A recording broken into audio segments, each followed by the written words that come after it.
Salam, selamat pagi Bapak Ibu Saudara-saudara sekalian dimanapun berada. Atas nama Majelis Jemaat GKST Glory Jakarta kami mengucapkan selamat bersekutu dalam ibadah minggu live streaming saat ini. Baik kami yang ada di rumah ini maupun Bapak Ibu Saudara-saudara yang mengikuti dari rumah atau dari tempatnya masing-masing. Kami mengucapkan terima kasih kepada Bapak Ibu Saudara semua yang berkenan atau ikut serta dalam ibadah kita saat ini, Minggu tanggal 31 Januari 2021. Secara khusus kepada saudara-saudara yang berasal dari jemaat yang lain namun berkesempatan atau ikut serta dan berkenan untuk beribadah bersama-sama dengan kami pada saat ini. Semoga ibadah dan pelayanan firman hari ini memberikan kekuatan kepada kita, bahkan juga mengokohkan pengharapan iman serta percaya kita kepada Tuhan untuk terus melangkah, melanjutkan kehidupan kita di masa-masa yang Tuhan bentangkan di depan kita. Saudara-saudara, sebelum kita memulaikan ibadah ini, mari kita saat teduh sejenak.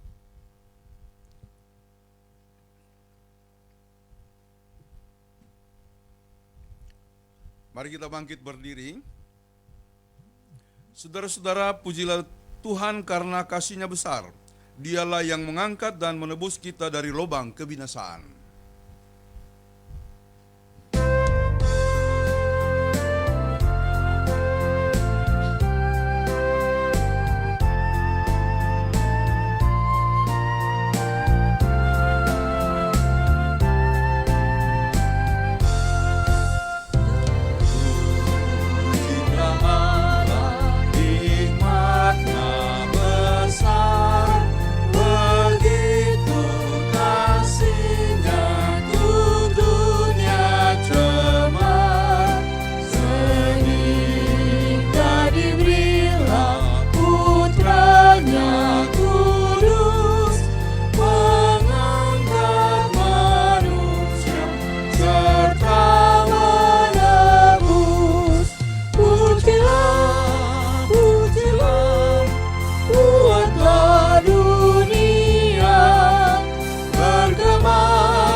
Pertolongan kita adalah dalam nama Tuhan yang menjadikan langit dan bumi, yang memelihara kesetiaannya sampai selama-lamanya dan tidak pernah meninggalkan perbuatan tangannya. Amin. Kasih karunia dan damai sejahtera atas kamu dari Allah Bapa kita dan dari Yesus Kristus Tuhan dan dari Roh Kudus menyertai kamu sekalian.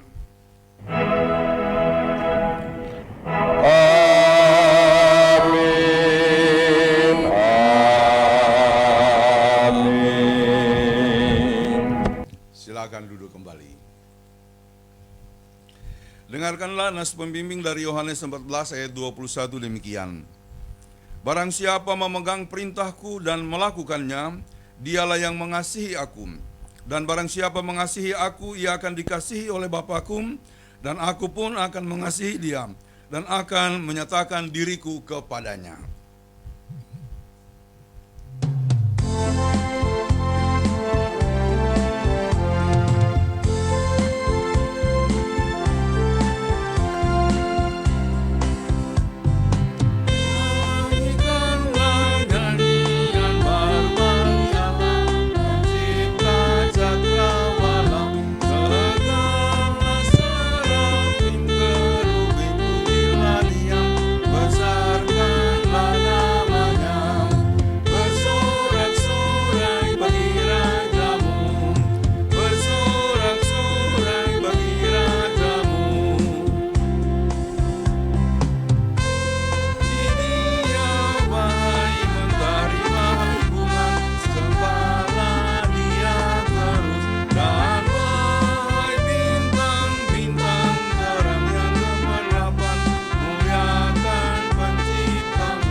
Kita memasuki pengakuan dosa. Saudara-saudara, sebelum kita berdoa mengakui dosa kita, diberi kesempatan kepada kita untuk merenungkan hidup kita dan perbuatan-perbuatan kita di hadapan Tuhan.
Marilah kita mengaku dosa di hadapan Allah, kita berdoa. Kami merendahkan diri di hadapan-Mu yang kudus, dan mengaku bahwa di dalam hidup kami sering tidak melaksanakan kehendak-Mu, dan telah berbuat hal-hal yang melanggar hukum-hukum-Mu. Kami tidak setia, bahkan melalaikan kewajiban kami untuk menyaksikan Injil Yesus Kristus, Juru Selamat kami.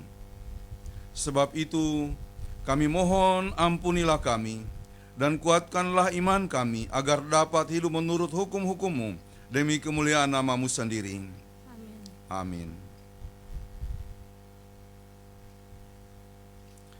Sebagai hamba Yesus Kristus, kami memberitakan pengampunan dosa kepada setiap orang yang telah mengaku dosanya dengan tulus ikhlas di hadapan Allah, bahwa keampunan dosa telah berlaku demi nama Bapa, Anak, dan Roh Kudus. Amin.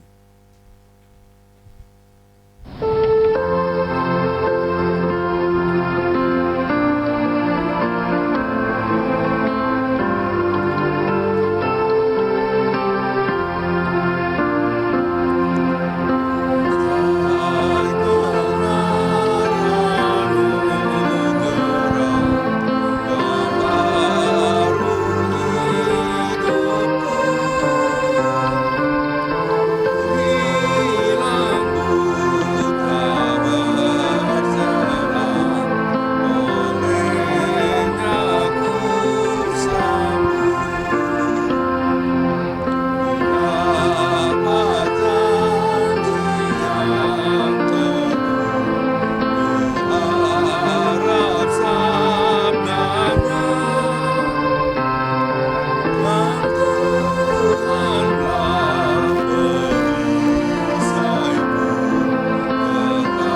Marilah kita bangkit berdiri. Jemaat, dengarkanlah hukum Allah sebagai amanat hidup baru yang diambil dari Matius 22 ayat 37 sampai 40 demikian. Kasihilah Tuhan Allahmu dengan segenap hatimu dan dengan segenap jiwamu dan dengan segenap akal budimu. Itulah hukum yang terutama dan yang pertama. Dan hukum yang kedua yang sama dengan itu ialah kasihilah sesamamu manusia seperti dirimu sendiri. Pada kedua hukum inilah tergantung seluruh hukum Taurat dan kitab para nabi.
Sebelum kita membaca dan merenungkan firman Tuhan, kita akan mendengarkan persembahan pujian solo dari Ibu Gembala, dari Bu Arta.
Yang dapat memisahkanku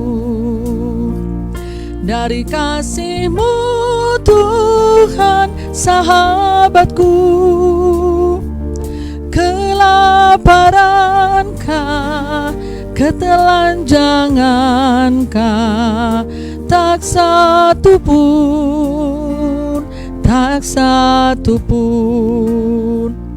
Apa yang dapat memisahkanku dari kasih-Mu, Tuhan sahabatku?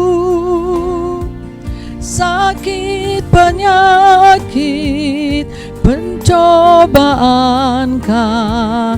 Tak satu pun, tak satu pun.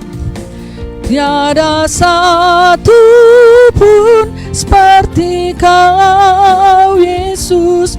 Kau sahabat yang sejati. Dalam bahaya Kau menggendongku. Engkau Yesus sahabatku.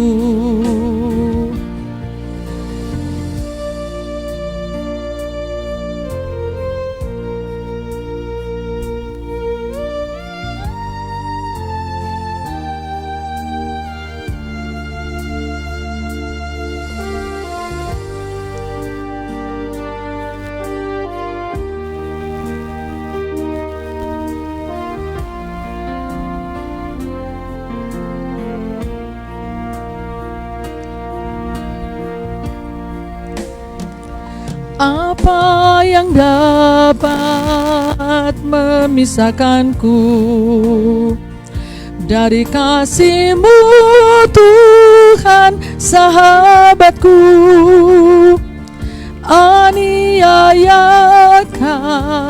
penderitaankah, tak satu pun, tak satu pun. Tiada satu pun seperti Kau, Yesus. Kau sahabat yang sejati. Dalam bahaya Kau menggendongku. Engkau, Yesus, sahabatku. Tiada satu pun seperti Kau, Yesus. Kau sahabat yang sejati. Dalam bahaya Kau menggendongku. Engkau, Yesus, sahabatku. Engkau, Yesus, sahabatku.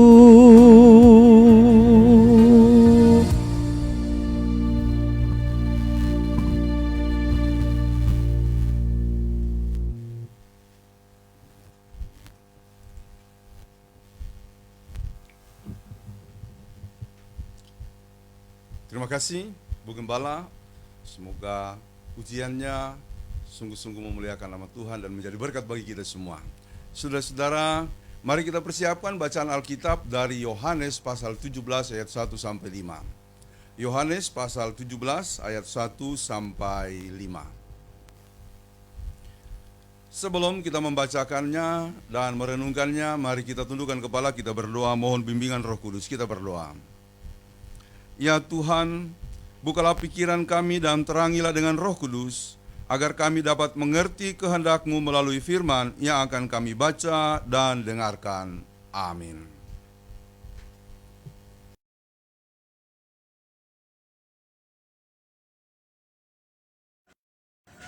Bacaan Alkitab pada hari ini, Yohanes pasal 17 ayat 1 sampai ayat yang kelima.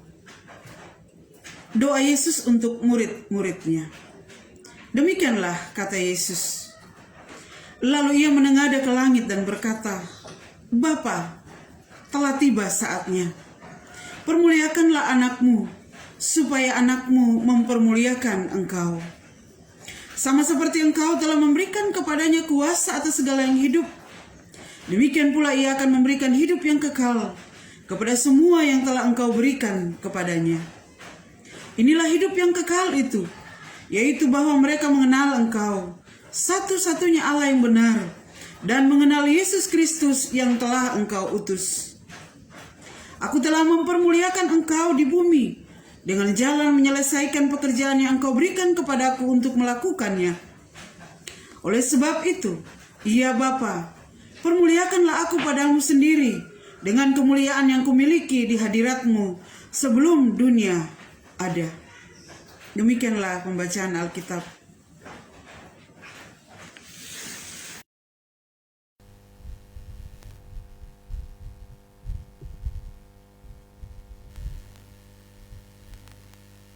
Yesus berkata, yang berbahagia ialah mereka yang mendengarkan firman Allah dan yang memeliharanya. Haleluya.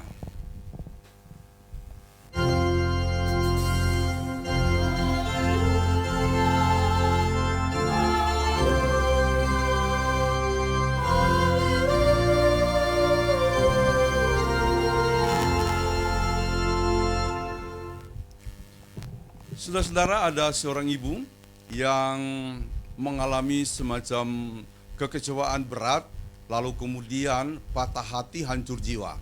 Dia menyesali keberadaannya. Kenapa? Oleh karena suaminya meninggal sebagai orang atau pihak yang sungguh sangat mereka andalkan dalam kehidupan, baik secara ekonomi dan kehidupan yang lain, lalu kemudian meninggal. Dia sendiri kemudian tidak punya pekerjaan dan sepertinya hilang pengharapan. Dan itu membuat dia sangat-sangat berduka cita, dia berkabung dalam waktu yang lama, bukan cuma berkabung sampai akhirnya dia menyalahkan Tuhan. Tuhan tidak adil, mengapa melakukan semuanya ini?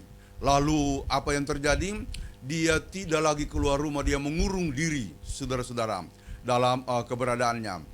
Sekali waktu dia menemui pendeta, lalu kemudian bertanya, Pak Pendeta, mengapa Tuhan begitu tidak adil kepada saya? Mengapa Tuhan membuat saya menderita sehingga saya kehilangan semuanya dan tidak bisa berbuat apa-apa? Lalu kemudian pendeta itu mengatakan kepada si ibu tadi, saya tidak akan memberikan penjelasan panjang-panjang kepada ibu, saya hanya mau mengajak ibu untuk menemui seseorang, biarlah ibu itu nanti menyampaikan sesuatu kepada ibu. Lalu kemudian pendeta dan ibu ini menemui seorang ibu yang dimaksudkan oleh pendeta. Mereka masuk ke tempat atau rumah si ibu. Rumahnya sederhana, dia bukan orang beradab.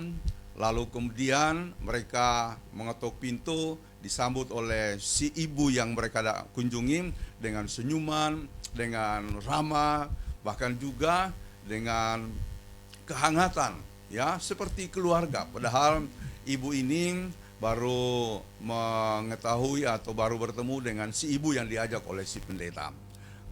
Kemudian mereka di dalam, Pak Pendeta kemudian menyampaikan maksud kedatangan, lalu si ibu yang mereka temuin mengerti. Si ibu ini kemudian mengatakan kepada ibu yang datang, yang kecewa itu, ada apa Bu? Mungkin ada yang bisa saya bantu? Lalu si ibu itu menceritakan seluruh keluh kesahnya. Bahkan perasaannya yang mulai meninggalkan iman karena merasa Tuhan tidak adil dalam kehidupannya. Saudara-saudara, si ibu yang mereka kunjungi atau mereka datangi kemudian mendengarkannya dengan sabar, dengan penuh pengertian. Lalu setelah semua keluh kesah dari ibu yang datang itu diungkapkan, maka si ibu ini mengatakan begini, Ibu, saya juga dulu begitu. Dia menceritakan betapa beratnya hidupnya, bahkan juga dengan peristiwa yang sama ditinggalkan oleh suami. Ia kemudian patah jiwa, patah hati, patah semangat, lalu menyalahkan Tuhan. Sampai dia kemudian mengurung diri, persis yang dilakukan oleh ibu yang datang itu. Dia tidak mau keluar, dia tidak mau menemui siapa-siapa. Begitulah hidupnya, makin terpuruk. Dan dia tidak mau bergaul lagi dengan siapapun. Saudara-saudara, sebelum saya lanjutkan, ini menekankan apa yang selalu saya katakan, memang penderitaan itu bisa membuat orang goyah iman, kehilangan pengharapan. Dari penelitian yang pernah saya singgung beberapa waktu yang lalu, menyatakan bahwa sikap orang tidak beragama atau tidak lagi berspiritualitas atau berkeyakinan yang disebut dengan ireligiusitas, salah satunya disebabkan karena penderitaan, karena tekanan dan keadaan yang menghimpit. Nah, jadi ibu tadi yang mereka kunjungi menyatakan begini, sekali waktu ketika saya dalam keadaan murung di rumah, saya duduk aja di kursi. Hujan turun, mulai hujan gerimis, lama-lama menjadi hujan yang deras. Nah, tiba-tiba masuklah seekor kucing yang basah kuyup. Kebetulan pintu rumah terbuka sedikit. Nah, kucing itu lalu masuk untuk bernaung di rumah si ibu tadi. Si ibu ini mengatakan, kucing itu masuk lalu mendekat kepada dirinya, bahkan menyandarkan dirinya kepada kaki si ibu yang merasa sangat malang. Kucing itu mungkin mencari kehangatan ya, karena kedinginan, dia lalu menggosok-gosokkan badannya di kaki si ibu. Melihat hal itu, ibu ini merasa geli. Dia merasa lucu. Dia kemudian tersenyum. Kucing yang malang membutuhkan kehangatan dariku. Dan dia membiarkan kucing itu tidur di bawah kursinya, persis tepat di kaki si ibu ini. Ketika mengalami peristiwa kecil itu, dia sadar, sudah lama saya tidak tersenyum. Sudah lama saya tidak merasa geli. Geli dalam arti merasa sesuatu yang menggembirakan. Ini hanya kucing datang mencari kehangatan dan saya memberikan kaki saya merasa gembira. Saya tersenyum dan itu saudara-saudara membuat dia sadar. Hanya memberikan kehangatan kepada kucing, saya bisa tertawa, saya bisa gembira. Apalagi kalau saya memberikan hidup saya, membuat orang lain merasa nyaman, merasa tertolong, pasti saya akan bahagia. Itu saudara-saudara membuat dia tercerahkan pada saat itu. Dan dia berpikir, saya harus bangkit, saya harus keluar dari penderitaan saya harus membuka rumah saya, kemudian pergi menemui orang lain dan melakukan apa saja. Saudara-saudara, akhirnya dia kemudian besok keluar rumah, dia berpikir saya harus bekerja, apapun pekerjaan itu, supaya saya mendapatkan uang dan bisa menolong orang lain. Dia diterima di sebuah kantor, lalu dia menjadi cleaning service. Jadi saudara-saudara, ketika dia menjadi cleaning service, dia mengerjakan itu dengan sukacita karena dia tahu ini pasti bermanfaat bagi orang lain. Paling tidak dia bermanfaat bagi kantornya, bagi orang di sekitarnya. Dan kalau hidup ini bermanfaat bagi orang lain, maka ia akan memperoleh kebahagiaan. Jadi itulah prinsip dan moto hidup ibu tadi. Dari keterpurukannya, dia memberikan hidupnya dan dia bahagia.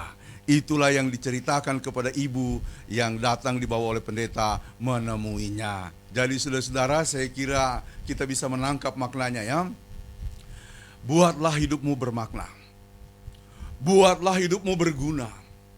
Maka itu akan melahirkan rasa bahagia yang besar. Dan memang itulah hal yang diinginkan oleh Tuhan dalam kehidupan kita. Tema hari ini adalah memuliakan Allah di bumi. Jadi tadi perikop yang sudah dibacakan menjelaskan doa Tuhan Yesus. Jadi perikop tadi Yohanes 17 ayat 1 sampai 5 itu bagian dari doa Tuhan Yesus. Di mana Yesus pada fase terakhir hidupnya menyerahkan diri kepada Tuhan dan meminta Bapa untuk mempermuliakannya. Saudara-saudara, ini bukan soal minta dipuji, bukan. Jadi kalau kita mau merenungkan dalam-dalam, Yesus pada akhir hidupnya mau mengembalikan semua keberhasilannya kepada Allah Bapa di sorga. Bukan sebagai prestasi, melainkan sebagai sebuah bentuk pelayanan. Dan kalau sudah dilakukan, bukan kita merasa sombong, bukan kita merasa terpuji, melainkan dikembalikan kepada Tuhan, biar Tuhan Allah Bapa di sorga yang menilai dan memberkatinya. Itulah yang dilakukan oleh Yesus Kristus. Jadi saudara-saudara, ini menarik sekali untuk kita renungkan. Memang dalam hidup ini kalau kita tidak pakai kacamata Kristus, ada banyak hal yang kita anggap sebagai pelayanan, ternyata bukan pelayanan. Di dalamnya kita mencari pujian, di dalamnya kita mencari penghargaan, di dalamnya kita mencari kehormatan. Dan itulah yang terjadi. Dan juga saya katakan hati-hati, kadang-kadang gereja terjebak pada pola seperti ini. Gereja terjebak pada perilaku seperti ini. Oh, ada banyak struktur organisasi bukan lagi membuat pendeta, majelis menjadi pelayan, malah menjadi pejabat. Kalau datang harus dihormati, kalau datang seolah-olah harus disambut. Menjadikan jemaat itu yang melayani. Padahal kita ini adalah pelayan.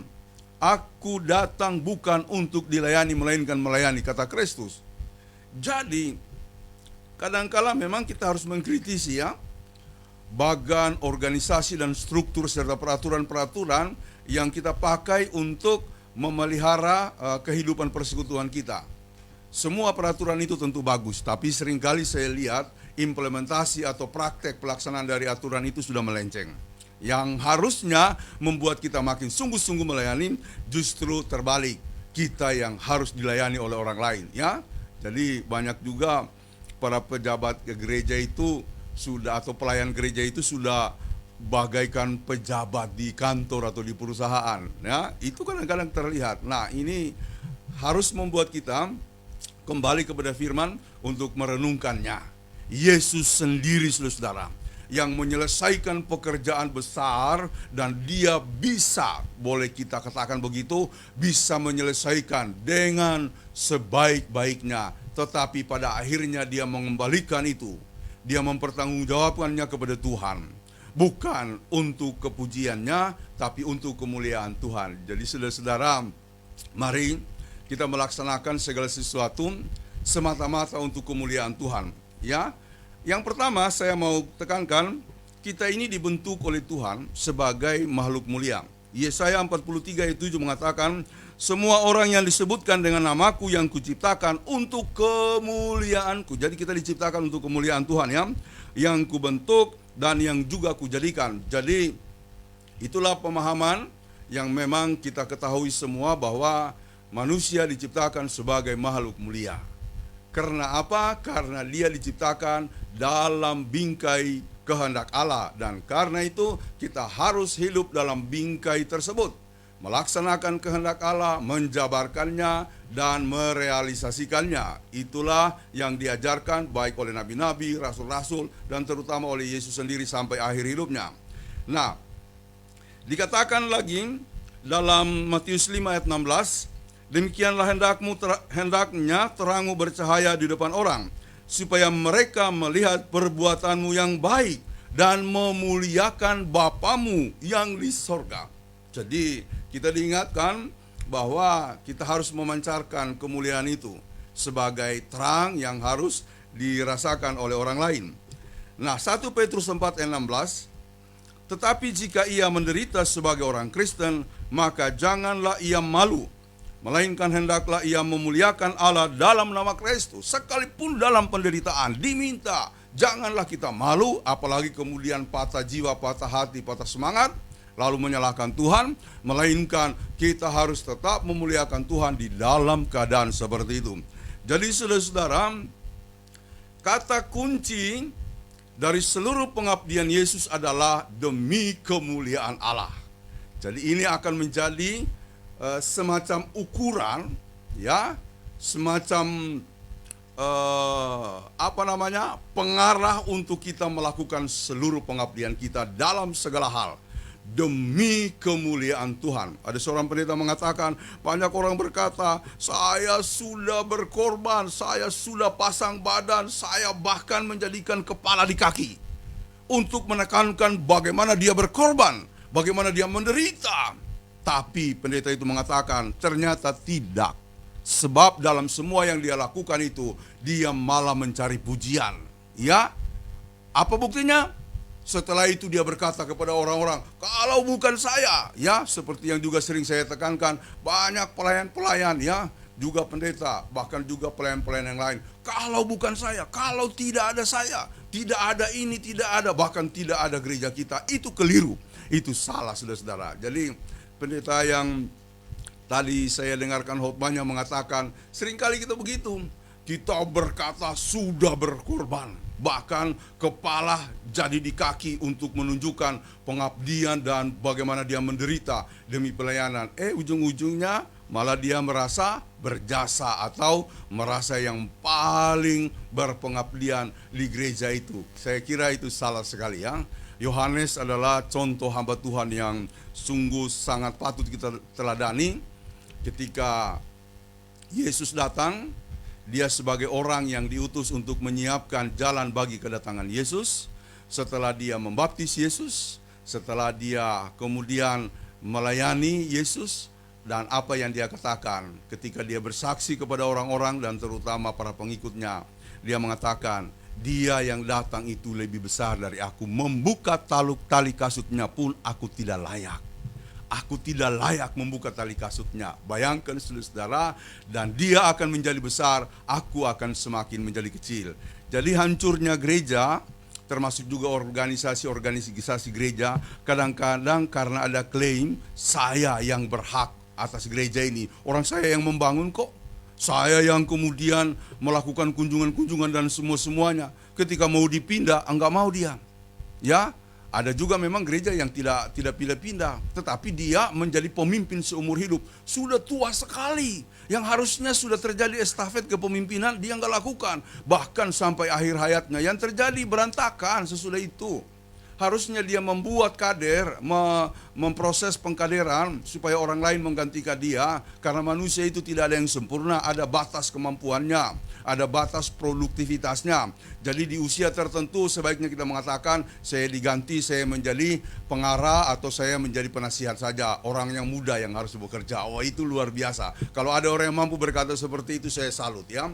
Dan memang saudara-saudara, prinsip-prinsip yang diajarkan kepada saya oleh para senior adalah, kalau kita menjadi pemimpin, jangan kita merasa bahwa kitalah satu-satunya yang terbaik. Buatlah orang lain terbaik. Bila mana dia tidak mampu, buat dia mampu. Dia tidak bisa, buat dia bisa. Bahwa kalau dia adalah seorang pemalu, buatlah dia menjadi seorang pemberani, dan seterusnya. Maka itulah fungsi kita, melayani dan membangun orang-orang lain. Jadi kata kunci dari seluruh pengabdian Yesus adalah demi kemuliaan Allah Bapa di sorga, bukan demi kemuliaan kita. Dan ini berbanding terbalik dengan apa yang kita lakukan, bukan?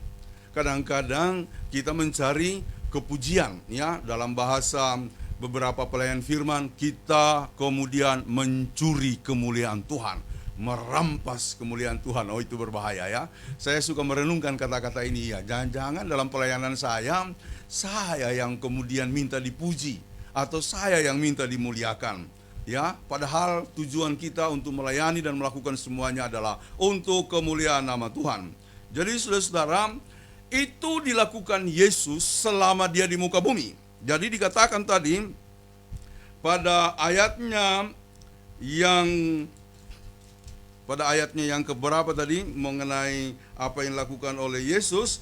Ayatnya yang keempat berkata begini, aku telah mempermuliakan engkau di bumi dengan jalan menyelesaikan pekerjaan yang engkau berikan kepadaku untuk melakukannya. Jadi tema hari ini saya ulangi, memuliakan Allah di bumi. Ingat, di bumi. Tahu kalau misalnya saya tekankan di bumi, di bumi kita ini masih hidup dengan tubuh, jiwa, dan raga. Kita ini masih hidup dengan kebutuhan-kebutuhan. Kita ini hidup dengan orang lain, bukan hidup dengan diri sendiri. Kita hidup dengan siapa yang ada di sekitar kita. Nah, penekanan di bumi ini sangat penting, saudara-saudara, karena begini, ada fase di dalam sejarah gereja di mana pemahaman agak menyimpang sedikit. Orang kemudian berpikir kalau mau menjadi orang yang rohani, maka dia harus punya hubungan intim dengan Tuhan. Betul, hubungan intim dengan Tuhan harus dijaga melalui doa dan ibadah-ibadah seperti ini, atau ibadah-ibadah yang lainnya. Tetapi yang saya sebut penyimpangan adalah begini, lalu kemudian mereka merasa bahwa itulah ukuran untuk menjadi orang yang disebut selamat atau hidup dalam keselamatan Kristus. Nah, akibatnya adalah mereka lalu kemudian menarik diri dari dunia. Mereka mengurung diri, bertapa, ya. Ada dulu yang saya pernah cerita dalam khotbah, yang kemudian menyendiri, menjauh dari kehidupan sosial, dia mancing. Saya tanya, kenapa kok suka mancing? Dia bilang, memang saya punya hobi. Yang kedua, saya mau menjauh dari dunia. Saya sudah hidup baru. Oleh karena itu, saya tidak mau bergaul dengan masyarakat. Kalau saya bergaul dengan masyarakat, nanti salah omong, saya dosa lagi. Apa betul seperti itu? Tidak. Yesus mengajarkan kita untuk keluar, untuk menjangkau orang-orang yang ada di sekitar kita. Nah, dulu dalam fase tertentu dalam sejarah gereja, terjadi sebuah penyimpangan. Jadi orang bertapa, makanya dulu ada yang disebut dengan istilah sikap-sikap askese, yaitu mengasingkan diri untuk memperkuat keimanan dan hidup dalam suatu tingkat kerohanian yang tinggi. Jadi menjauh dari dunia istilahnya. Apakah itu yang dilakukan oleh Yesus? Yesus benar, kadang-kadang dia mengambil waktu untuk berdoa, bermeditasi. Pagi-pagi sekali dia sudah berdoa. Tetapi dia tidak tinggal di gurun. Kalaupun dia ke gurun itu untuk mengikuti pencobaan. dalam rangka mempersiapkan dirinya melaksanakan tugas pelayanan. Tapi Yesus tidak pernah tinggal di gunung selamanya, atau di gurun selamanya, atau di gua selamanya. Dia setelah mengasingkan diri, setelah berdoa, dia kembali ke dunia.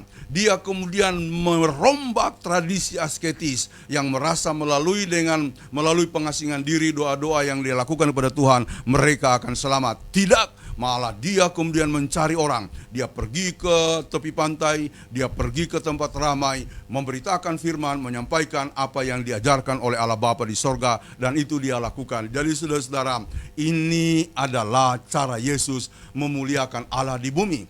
Yang kedua, aspek penekanan di bumi mau menunjukkan ini dunia yang berubah-ubah. Dunia yang tidak mulus, dunia yang penuh dengan resiko. Kalau kita melayani apalagi kebenaran, saudara-saudara, menjabarkan pelayanan tidak mudah. Kadang-kadang kita hanya hujan kecil sudah mengatakan, aduh maaf ya saya tidak bisa datang. Itu masih apa ya, menurut saya ya, masih cetek begitu, kecil banget alasan kalau hujan, ya, kalau hujan lalu kemudian tidak bisa datang, ya. Paulus saja melewati begitu banyak pulau, daratan, dia kemudian menemui dan dia menjadi sangat luar biasa dalam pelayanan. Jadi saudara-saudara, di bumi ini adalah tempat kita untuk memuliakan Allah melalui perjuangan-perjuangan kita yang kita wujudkan melalui sesama, pelayanan kepada orang-orang di sekitar kita, ya. Jadi yang kedua, siap menderita. Yang ketiga, saudara-saudara, kemudian penderitaan itu dijabarkan melalui apa yang disebut dengan kepedulian kepada sesama. Jangan tutup mata, banyak orang menderita di sekitar kita. Apalagi selama masa pandemi ini banyak orang yang susah. Tidak boleh tutup telinga, tidak boleh tutup mata, merasa nyaman sendiri. Kami sudah aman. Tidak boleh begitu. Kita harus melihat dengan mata iman siapa yang perlu kita bantu, dan itu harus kita lakukan. Puji Tuhan, GKST Gloria melakukan aksi-aksi pedulinya, bukan untuk mencari kesombongan diri, bukan. Tidak ada unsur pujian di situ. Hanya kita menyalurkan berkat Tuhan. Semoga di bulan April mendatang, bulan Februari ke depan ini kita bisa lakukan. Nah, yang lain saudara adalah bagaimana kita menunjukkan kepedulian itu dengan seluruh pengorbanan kita. Bagaimana atau sampai taraf mana kita harus berkorban? Yesuslah pola dalam berkorban. Sampai di taraf mana dia berkorban? Sampai mengorbankan nyawanya. Saudara-saudara, dengan apa yang saya tekankan ini, melayani Tuhan, terutama untuk kemuliaan Tuhan, itu tidak mudah, bukan? Sungguh sangat tidak mudah. Ya, tapi saya mau belajar dari ibu tadi. Ibu yang ditemui oleh Pak Pendeta dengan ibu yang bergumul. Ibu yang mereka datangi, memberikan semacam perspektif baru bagi saya. Kalau kita melakukan apa yang baik, apalagi sesuatu yang sungguh sangat bermanfaat bagi orang lain, maka itu akan membuat kita berada dalam alam yang disebut alam Shalom. Shalom adalah alam damai sejahtera dari Tuhan. Salah satu unsur Shalom itu adalah kegembiraan. Jadi meskipun menderita, kita akan tetap bergembira. Jadi saudara-saudara, jangan berhenti untuk memuliakan Tuhan di bumi melalui hidupmu, pekerjaanmu, melalui tugas-tugas. Ya, mungkin saya mau tutup begini. Mari setelah ini kita lakukan semuanya dengan perspektif kemuliaan Tuhan. Untuk kemuliaan Tuhan. Kolose 3 ayat 23 mengatakan, apapun yang kamu perbuat, lakukanlah itu sepenuh-penuhnya bukan demi untuk Tuhan, bukan demi untuk manusia. Jadi semuanya untuk Tuhan. Karena itu sebentar, kalau kita mau menyiapkan makanan, atau mau membersihkan rumah, atau mau melakukan yang lain, lakukanlah dengan perspektif memuliakan Tuhan. Lakukan dengan gembira maksudnya, ya, lakukan dengan gembira. Mungkin ada yang ngomel-ngomel, nggak usah ditanggapin, ya, nggak usah ditanggapin. Barangkali ada yang kurang yang dilakukan oleh orang lain, nggak usah ditanggapin. Apalagi menjas, ya. Kadang-kadang kita mudah sekali menjas orang. Tidak boleh terjadi seperti itu. Lakukan saja lakukan saja dengan penuh sukacita. Itu akan sungguh sangat indah di hadapan Tuhan. Semoga semua pengabdian kita, baik pekerjaan maupun juga pelayanan kita, pada akhirnya akan dinilai oleh Allah Bapa di sorga sebagai sesuatu yang sungguh sangat indah, sehingga kita mengalami pemuliaan Allah pada akhir kehidupan kita, sebagaimana yang dialami oleh Yesus Kristus dalam kehidupannya. Sekali lagi, mari kita lanjutkan kehidupan kita dengan sukacita, ya. Lakukan, mau ngepel, mau nyuci piring, mau nyuci baju, lakukan. Kalau perlu nyanyikan lagu-lagu, ya, pujian kita, begitu ya. Apakah lagu seperti Ibu Gembala tadi, ya, apa yang dapat memisahkanku, itu kan dalam sekali kata-katanya, ya. Kemarin dia mau usahakan dengan bahasa Posonya tapi tidak sempat karena belajarnya kilat. Jadi nanti kita nyanyikan lagi dengan bahasa Posonya. Saya kira mari kita lanjutkan kehidupan kita dalam pengabdian yang tinggi, pelayanan yang tinggi. Untuk apa? Untuk kemuliaan Tuhan, bukan untuk diri kita. Tuhan memberkati saudara dimanapun berada. Amin. Mari kita menyanyikan satu lagu pujian untuk merespon firman ini. Saudara-saudara, untuk merespon firman Tuhan yang telah kita dengar, mari kita naikkan pujian Mengenalmu.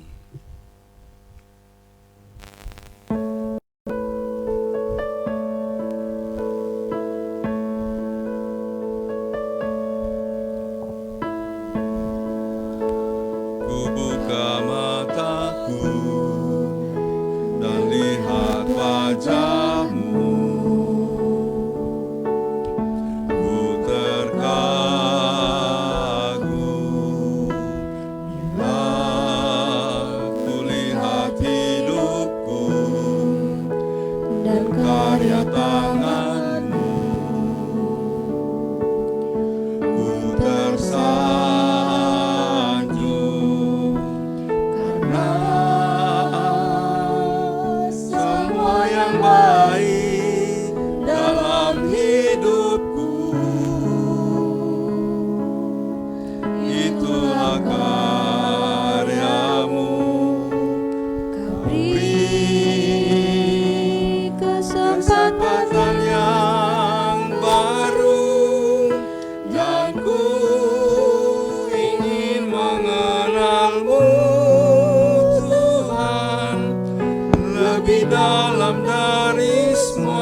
Marilah kita bangkit berdiri.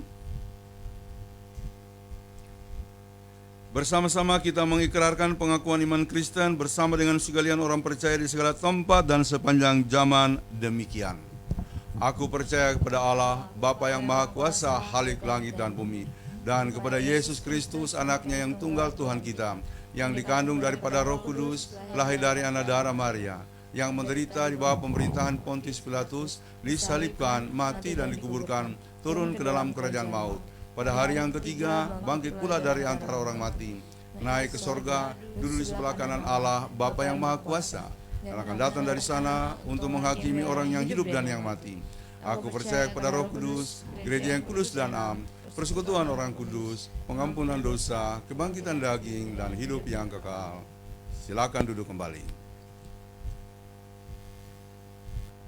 Saudara-saudara, marilah kita memberi persembahan sambil mengingat firman Allah. Sekarang ya Allah kami bersyukur kepadamu dan memuji namamu yang agung itu. Sebab siapakah aku ini dan siapakah bangsaku, sehingga kami mampu memberikan persembahan sukarela seperti ini? Sebab daripadamulah segala-galanya, dan dari tanganmu sendirilah persembahan yang kami berikan kepadamu. 1 Tawarik 29 ayat 13 dan 14.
Kita berdoa mendoakan persembahan kita, juga mendoakan menaikkan pokok-pokok doa syafaat kita, serta seluruh doa ini nanti kita akhiri dengan doa Bapa kami yang kita akan ucapkan bersama-sama.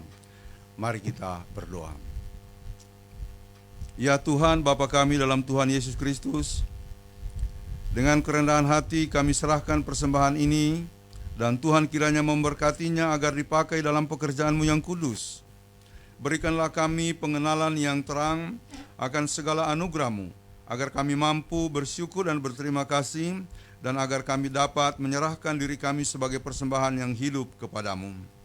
Berkatilah kami Tuhan, sebagai gereja yang Kau utus ke dalam dunia ini. Berkatilah kami GKST Gloria Jakarta.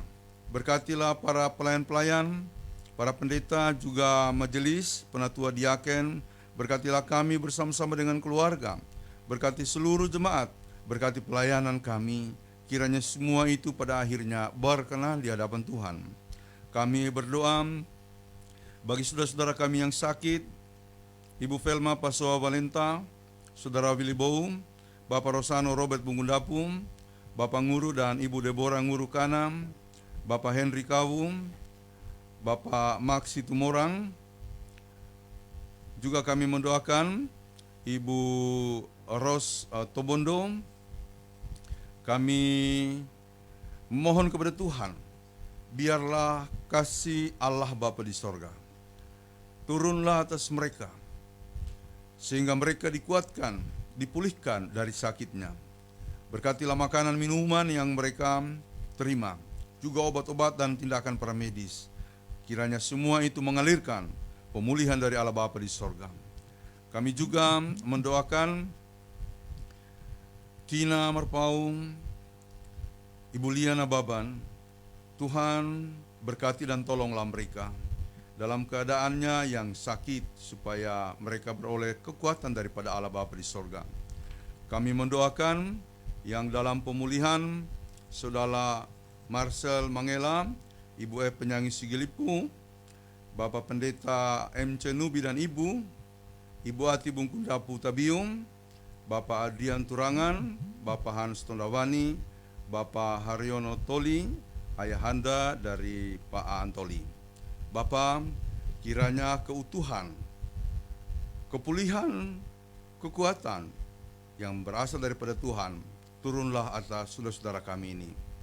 Kami mendoakan yang berulang tahun, tanggal 26 Januari 2021, Ibu Penatua Rosiana Tobondo Tagoa. Tanggal 27 Januari 2021, Risma Kartolo.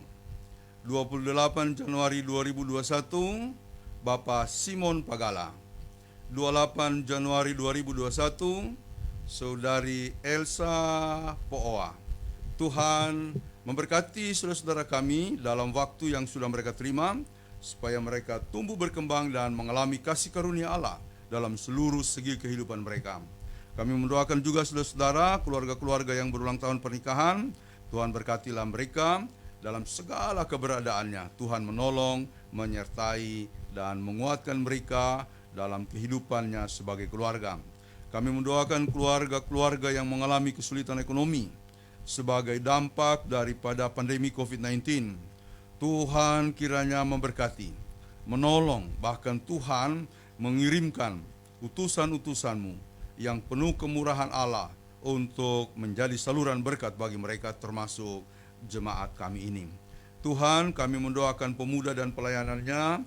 Tuhan memberkati pengurus pemuda, ketua pemuda, Penatua Feris, lalu kemudian sekretaris bendahara Reni, dan teman-teman pengurus yang lain bersama seluruh anggota. Tuhan berkati pelayanan mereka. Berkati semua pemuda kami Bapa, dimanapun berada. Kami mendoakan mereka yang dalam perantauan, pelayaran. Tuhan melindungi, menyertai mereka. Tuhan menolong mereka. Kami mendoakan orang tua kami dimanapun berada, jauh maupun dekat dari kami. Tuhan berkatilah. Memberkati anak-anak kami dalam seluruh jenjang kehidupan mereka, jenjang pertumbuhan mereka, jenjang pendidikan mereka, bahkan juga yang sudah bekerja. Tuhan memberkati. Tuhan memberkati mereka yang sedang membina hubungan kasih, bahkan juga menjalin suatu kehidupan dalam rangka kebersamaan mereka. Tuhanlah yang memberkati semuanya. Tuhan memberkati panitia pembangunan. Tuhan memberkati pos kebaktian GKST Cibubu dan sekitarnya. Tuhan memberkati para pelayan-pelayan, pendeta-pendeta, semua orang yang ikut terlibat dalam pelayanan kami. Kami mendoakan bangsa dan negara kami, pemerintah dari pusat sampai ke daerah. Kami mendoakan para tenaga medis yang menjadi garda terdepan untuk memerangi COVID-19. Tuhan berkatilah mereka. Kami mendoakan secara khusus para tenaga medis dari lingkungan kami. Ada Dr. Alpinus Kamboji, Dr. Dian Patigus, Dr. Dian Sigilipu, Dr. Meli Stefani Pagalam, Dr. Firna Kolompom, Erwan Lawasa, Ibu Yolanda Pandaleke, Risma Tadayu, Juliana Keayo, Deliuni Hoti, dan yang lain-lainnya Bapak. Tuhan berkatilah mereka, Tuhan tolonglah mereka dalam segala keberadaannya. Kami mendoakan pelayanan GKST di seluruh tempat, baik yang ada di Sulawesi Tengah, Sulawesi Selatan. Tuhan berkati majelis sinode kami, Tuhan memberkati para pelayan, semua majelis, semua orang, Tuhan memberkati mereka. Tuhan memberkati wilayah-wilayah penginjilan, Tuhan memberkati semua mereka. Kami mendoakan para korban bencana alam, baik korban gempa di Sulawesi Barat, banjir maupun longsor di Kalimantan Selatan, banjir juga atau korban banjir atau longsor di Aceh, korban banjir di Manado, longsor di Sumedang, banjir di Bogor, dan di tempat-tempat yang lain. Tuhan, tolonglah mereka. Tolonglah alam kami, tolonglah negeri kami, tolonglah seluruh kehidupan kami. Kami mendoakan seluruh saudara-saudara yang mengikuti ibadah hari ini, Tuhan memberkati. Damai sejahtera Allah menyertai seluruh saudara yang beribadah. Tuhan memberkati keluarga besar El Safan. Kami mendoakan semua keluarga-keluarga yang bersyukur. Tuhan memberkati persembahan-persembahan syukur mereka. Kami mendoakan keluarga Posman Silabalok. Tuhan memberkati Ibu Elan, Pak Posman dan Ibu Elan Langkai. Tuhan juga memberkati keluarga Hendro dan Risma. Tuhan memberkati semua kami dimanapun berada. Terima kasih Bapa. Hidup kami hari ini dengan seluruh keberadaan, juga kegiatan serta pelayanan kami pertaruhkan dalam tangan Tuhan yang penuh kuasa. Kami bersyukur memuji Engkau, Tuhanlah yang menyertai kami dalam segalanya. Terima kasih Bapa. Kami memanjatkan seluruh doa ini dalam nama Tuhan Yesus yang mengajarkan kami berdoa bersama-sama. Bapa kami yang di sorga, dikuduskanlah namamu. Datanglah kerajaan-Mu, jadilah kehendak-Mu di bumi seperti di sorga. Berikanlah kami pada hari ini makanan kami yang secukupnya. Dan ampunilah kami akan kesalahan kami, seperti kami juga mengampuni orang bersalah kepada kami. Dan janganlah membawa kami ke dalam pencobaan, tapi lepaskanlah kami daripada yang jahat. Karena Engkau yang punya kerajaan dan kuasa dan kemuliaan sampai selama-lamanya. Amin.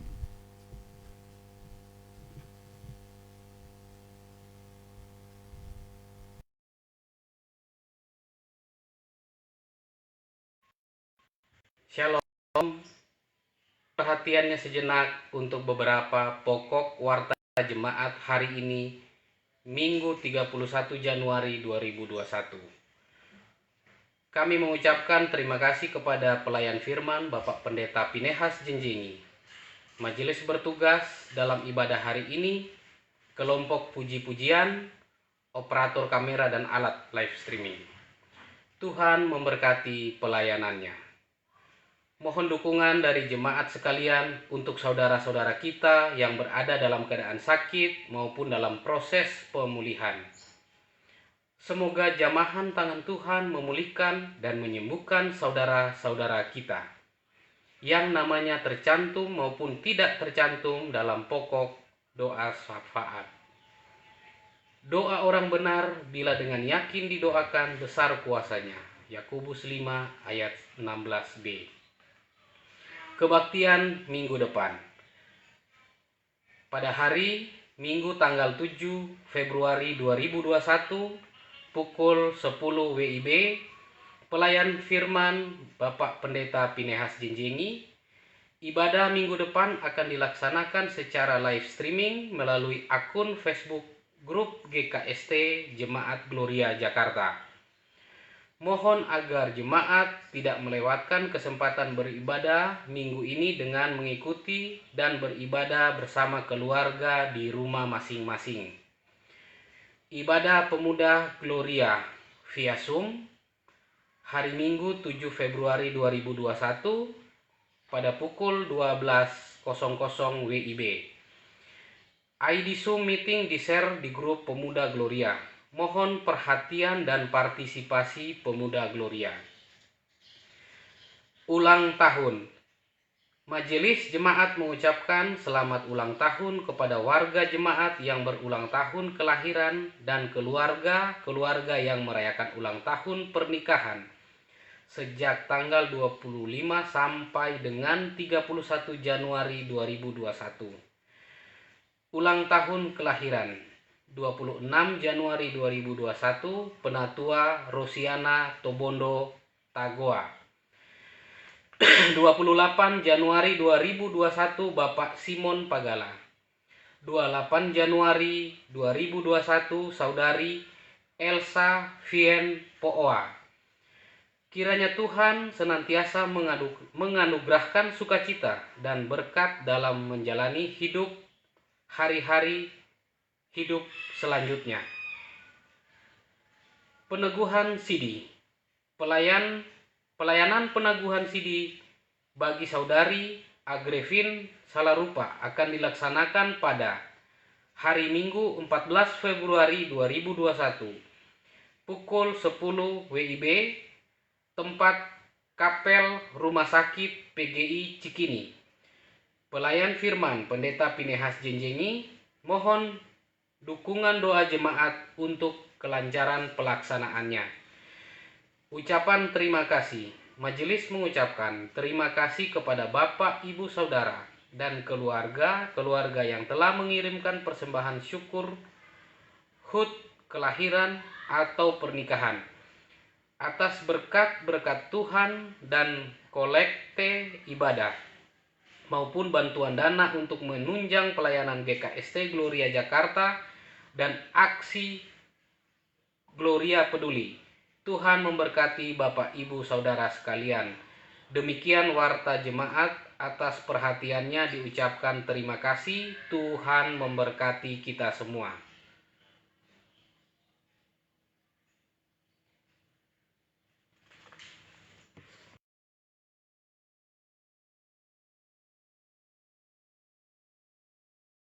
Beberapa minggu ini berturut-turut, sebagai info tambahan, kita beberapa minggu ini secara berturut-turut melaksanakan live streaming. Kita tidak bertemu di gereja untuk menghindari kerumunan atau pertemuan karena COVID masih tinggi ya, penularannya masih tinggi. Jadi kita melihat situasi, dan kalau memang situasinya masih rawan, kita tetap melaksanakan live streaming. Tapi kalau sudah terjadi penurunan, kita akan melaksanakannya di gereja. Minggu depan kita masih live streaming, tapi minggu kedua bulan Februari kita akan laksanakan di gereja karena ada peneguhan sidin. Yang kedua, saudara-saudara, kita Majelis Jemaat telah bersepakat untuk menyalurkan bantuan kepada korban gempa, terutama korban gempa bumi yang di Mamuju. Kita akan menyalurkan bagi Bapak Ibu saudara-saudara yang ingin berpartisipasi dalam aksi peduli korban gempa di Mamuju, boleh mengirimkan dananya atau sumbangannya ke rekening Jemaat Bank Mandiri nomor rekening 60010877912 60010877912 atas nama Gereja Kristen Sulawesi Tengah Jemaat Gloria Jakarta. Demikian info tambahan. Baik, mari kita bangkit berdiri untuk mengakhiri kebaktian kita. Saudara-saudara, melangkahlah dalam terang kasih Tuhan.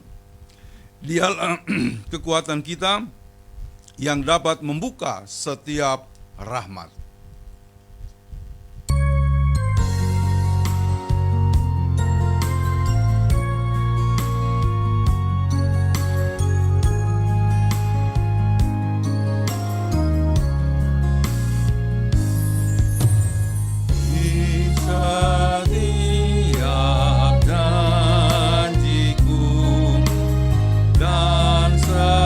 Setiap doaku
jemaat,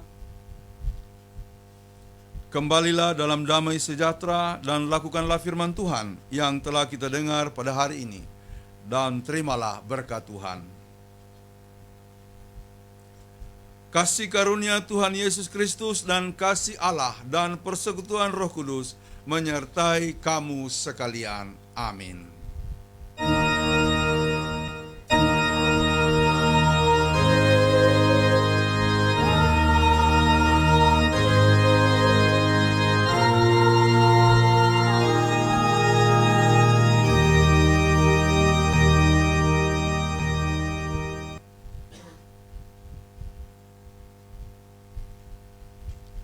Saudara-saudara, demikianlah ibadah kita hari ini.